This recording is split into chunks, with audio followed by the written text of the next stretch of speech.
கோயம்புத்தூர் பேரூர் பட்டீஸ்வரம் கோயில் தேர் திருவிழாவிற்கு பல முட்டுக்கட்டைகளை தொடர்ந்து போட்டு வந்தார்கள். அதாவது முதல்ல என்ன சொன்னாங்க, இந்த தேரை ஓட்டுவதற்கான அந்த தேர் அதற்கான ஒரு பாதுகாப்பான நிலையில இல்ல அந்த தேரு. அதனால அதுக்கான சான்றிதழை அந்த என்ஜினியர் குடுக்கல. அவர் இது நிறுத்தி வச்சிருக்காரு அப்படின்னு சொல்லி முதல்ல சொன்னாங்க. அப்புறம் என்ன கேட்டாங்க, சரி நீங்க சாமி தேர் தான் இன்னைக்கு கண்டிஷன்ல இல்லைன்னு சொன்னீங்கன்னா, அம்பாள் தேர் இருக்கு. அந்த ஒரு தேரையாவது 2 அம்பாள், சாமி 2யும் ஒன்றாக வைத்து அந்த தேரை இழுக்கலாமே அப்படின்ற கேள்வி வைத்தபோது, இல்ல அந்த தேரும் சரியில்ல அப்படிங்கிற மாதிரியான பிரச்சனைகள்லாம் வந்தது. அதற்கு பெரிய அளவுல இந்துக்கள், அப்புறம் இந்து முன்னணி, பாஜக இவர்கள் எல்லாரும் இணைந்து அதற்கு பெரிய அளவுல எதிர்ப்பு தெரிவிச்சாங்க. பெரிய போராட்டங்கள் எல்லாம் கூட பண்ணுவோம் அப்படின்ற அறிவிப்பெல்லாம் கூட அவங்க கொடுத்தாங்க. அதற்கப்புறம் என்ன பண்ணாங்க, ஒரு வழியாக தேரை ஓட்டுவதற்கு அதுக்கப்புறம் சம்மதித்தார்கள். அப்புறம் தேரை மக்கள் இந்த கடைசியாக இந்த தேர் திருவிழா நடத்தி முடித்திருக்கிறார்கள். ஆனா இந்த தேர் திருவிழா எப்படி நடத்தினார்கள் என்பதுதான் பார்க்கணும். இந்த தேர் திருவிழாவுக்கு தேரை வடம் பிடித்து இழுப்பதற்கு பக்தர்கள் கிடையாது.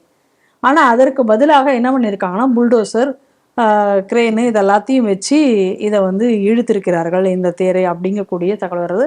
இதற்கு பக்தர்கள் எதிர்ப்பு தெரிவித்த பொழுது அவர்களை போலீசார் விரட்டி விட்டிருக்கிறார்கள் என்கக்கூடிய தகவலும் அங்கிருந்து வருகிறது. கவனிக்கணும், ஏற்கனவே இந்த தேருக்குன்னு ஒரு நிதி வசூலும் நடக்குது. அந்த கோவில் திருப்பணிக்குன்னு சொல்லி நிதி வசூலும் நடக்குது. ஆமா, இதுக்கு எல்லாத்துக்கும் இடையில என்ன அப்படின்னா, அந்த கோவில்ல தேருக்கு துணி போடுறதுக்குன்னு எவ்வளவோ லட்சக்கணக்கான ரூபாயை நாங்க பண்ணியிருக்கோங்கக்கூடிய ஒரு அறிவிப்பும் HRNCல இருக்கு. ஆனா அந்த தேர்ல பல இடங்கள்ல பழைய துணிகள் தான் கட்டப்பட்டு இருக்கின்றனன்னு சொல்லி அன்னைக்கு தேரோட்டத்துல இருந்தவர்கள் நமக்கு தகவல் சொல்றாங்க.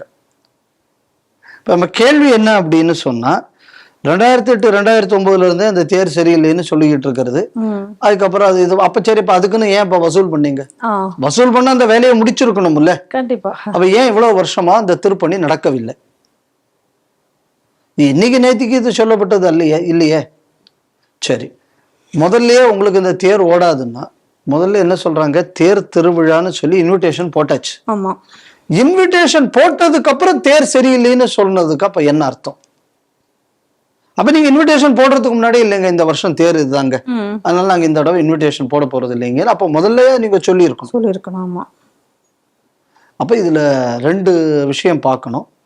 ஒண்ணு, எப்படி எல்லாம் ஹிந்து திருவிழாக்களை முடக்க வேண்டுமோ அப்படியெல்லாம் முடக்கணும்.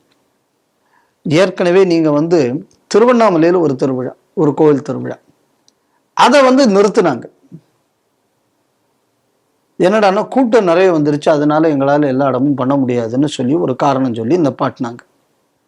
இப்ப இன்னைக்கு பாருங்க, இப்ப அடுத்த ஒரு தேரோட்டத்தை இதே மாதிரி அங்கேயும் அதே மாதிரி மக்கள் போராட்டம் செய்துதான் அது நடந்தது. அப்போ திருவண்ணாமலையில் கரும்பு தொட்டில் திருவிழா நிறுத்தப்பட்டது, மக்கள் போராட வேண்டி வந்தது. இங்கேயும் தேர் திருவிழா முடக்கப்படுகிறது, மக்கள் போராட வேண்டி இருக்கும். அதே மாதிரி என்ன அப்படின்னு சொன்னா, நீங்க திருநெல்வேலியில போயாச்சுன்னா தேர் வடம், அதுக்கு நாசமா போயிடுச்சு தேர் வடம். கம்ப்ளைண்ட் கொடுத்த அப்புறம் மறு வருஷமும் அதே பிரச்சனை வந்ததுன்னு கடைசியில் நம்ம குற்றாலநாதன் எல்லாம் போராட வேண்டிய ஒரு கட்டாயம் ஏற்பட்டது. அப்ப நான் ஏற்கனவே சொன்ன மாதிரி, கோயில் திருப்பணி என்பது திருட்டு திமுகவின் பாக்கெட்டுகளை நிரப்புவதற்காகத்தான். இதுல ஒரு வேடிக்கைன்னா, அங்க ஒரு அம்மா அந்த மருதமலை DC ஒரு அம்மா இருக்கு. அந்த அம்மா தான் இந்த கோவில பாக்குறதுக்கு இந்த பிரச்சனை நடக்கக்கூடிய நேரத்துல வந்திருக்கு. இந்த அம்மா தான் இந்த பிரச்சனைகள் முழுவதற்கும் காரணம்னு லோக்கல்ல சொல்றாங்க. இன்னும் சொல்ல போயாச்சுன்னா, அந்த அம்மா இந்த எல்லா முட்டுக்கட்டைகளும் இந்த திருவிழாவுக்காக வேண்டி போடுறது அந்த அம்மா தான். அது மட்டும் இல்லாம அந்த அம்மாவும் சேகர் பாபுக்கு ரொம்ப வேண்டப்பட்ட அம்மா அப்படின்னு சொல்றாங்க. ஸோ அதனால இப்ப எதை கவனிக்கணும் அப்படின்னா, இந்த மாதிரி பல அலுவலர்கள் அறநிலையத்துறையில சேகர் பாபுக்கு கலெக்ஷன் ஏஜென்ட்டுகளாகவும் ஹிந்துக்கு இன அழிப்பை திமுக செயல்படுத்துவதின் ஏஜென்ட்டுகளாகவும் செயல்படுகிறார்கள். இதை நம்ம இதுல கவனிக்கணும். இதுல என்ன வேடிக்கை அப்படின்னா, சரி தேர் 1 கோடி ரூபாய் கிட்டத்தட்ட போட்டிருக்காங்க அந்த தேர் துணிக்காக. ஆனா பழைய துணியெல்லாம் கட்டி ஏதோ தேர் கிளம்புற வந்தாச்சு, எல்லா இந்துக்களும் அங்க போயாச்சு. அங்க போய் இழுக்க தொடங்கின உடனே அங்கிருந்து போலீஸ்காரங்க அவ்வளவு வரையும் தள்ளி விடுறா. அப்படி யாருன்னா நாசர்னு ஒருத்தர் இன்ஸ்பெக்டர். அப்போ இன்னொரு கண்டிஷன் அங்க ஒண்ணே போடுறாங்க, பாரத் மாதாக்கு ஜெயின்னு யாரும் சொல்லக்கூடாது. ஏன்டா பாரத் மாதாக்கு ஜெயங்க கூடியது இந்த நாட்டுல சொல்லாம எந்த நாட்டுலடா சொல்லுவான்? நாசருக்கு தேவைன்னா ஈரானுக்கு ஜெய், இல்லை சவுதி அரேபியாவுக்கு ஜெயின்னு சொல்லிட்டு ஒட்டகத்தில் ஏறி போக வேண்டியதானே. எங்க ஊர் தேரோட்டத்தில் எங்கள் நாட்டை நாங்கள் ஆராதிக்காமல் எந்த நாட்டை நாங்க ஆராதிக்கணும்?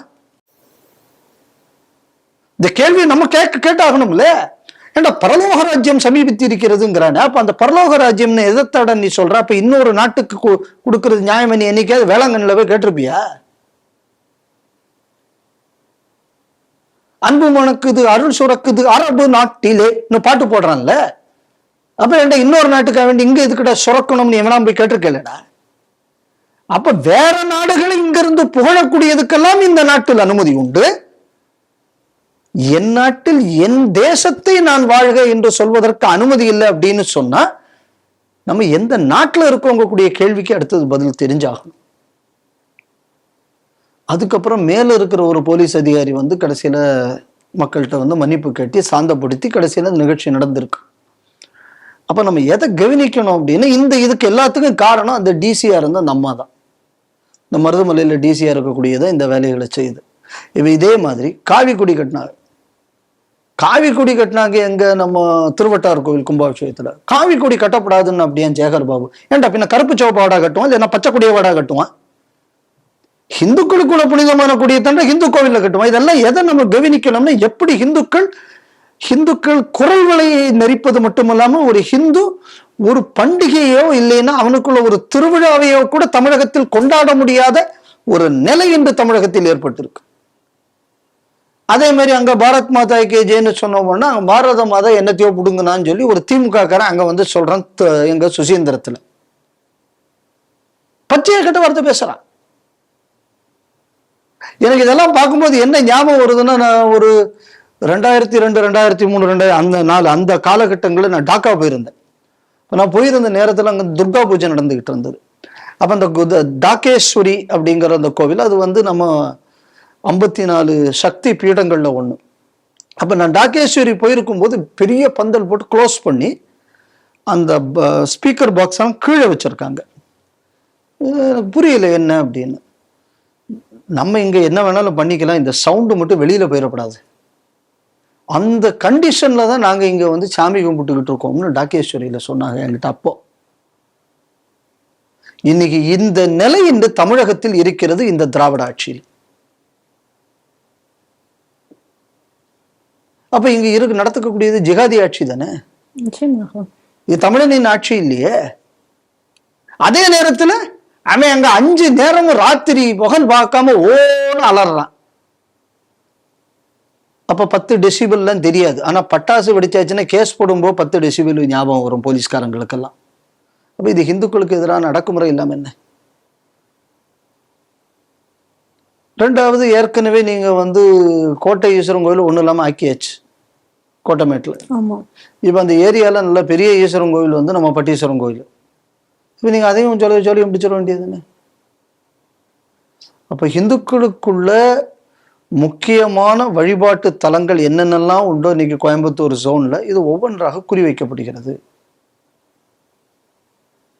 அப்ப இதை செய்வதற்கு இந்த அறநிலைத்துறையில நம்ம ஒரு டிசிஎம், ஏவல் துறையில் இருக்கக்கூடிய நாசரு எல்லாரும் சேர்ந்து வேலையை முடிக்கிறாங்க.